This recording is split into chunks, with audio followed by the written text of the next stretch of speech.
It doesn't begin with panic. That would almost be easier to understand. Instead, the collapse starts quietly, numbers flickering red in places most people only half pay attention to. A dip becomes a slide becomes something harder to name. Analysts speak in careful tones, stretching words like correction and volatility to cover something that no longer fits beneath them. Then one morning, the tone changes. The market doesn't just fall, it gives way. Screens bleed red so completely it feels unnatural, like the color itself is trying to warn you. Percentages drop too fast to process. Graphs that once climbed with reassuring logic now plunge straight down, as if pulled by gravity that suddenly got stronger overnight. At first, people refresh their apps again, as if the numbers might correct themselves if you just look often enough. But they don't, they keep falling. And with each refresh, something invisible begins to crack. Not just in the system, but in the people watching it. Because the stock market was never just numbers, it was belief. Belief that things grow, that time moves forward and takes you with it. That if you plan carefully enough, if you invest wisely enough, there will be a future waiting, stable, predictable, intact. When the market collapses, that belief collapses with it. The news turns urgent. Words like crash and historic and unprecedented repeat until they lose meaning. Experts appear on screen, but even they seem slightly off, like actors who weren't given a script. There are pauses where certainty should be, hesitations where confidence used to live.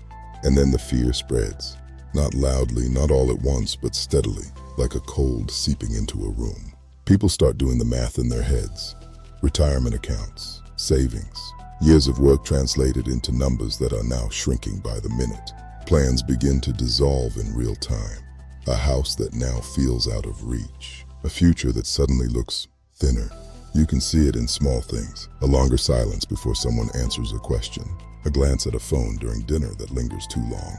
Conversations that stop halfway because no one wants to say the worst part out loud. There's a particular kind of fear that comes from watching something collapse that you were told was solid. It's not just fear of loss. It's the fear that the ground itself was never as stable as you believed. And once that thought takes hold, it doesn't stay contained. Because if the market can fall like this, fast, merciless, without warning, what else can? The systems people trusted, the institutions they relied on, the quiet assumptions that held everyday life together. One by one, they begin to feel less certain, like structures built on something softer than anyone admitted. Time changes during a collapse. Minutes stretch, hours blur.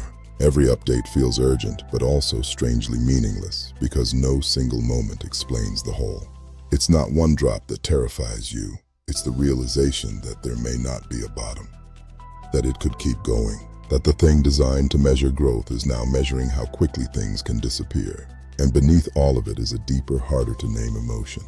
Not just panic, not just anxiety, but a kind of existential unease, the sense that the future itself has become unstable, that the path you thought you were on has quietly vanished, and you're still walking forward out of habit even though there's nothing solid beneath your feet.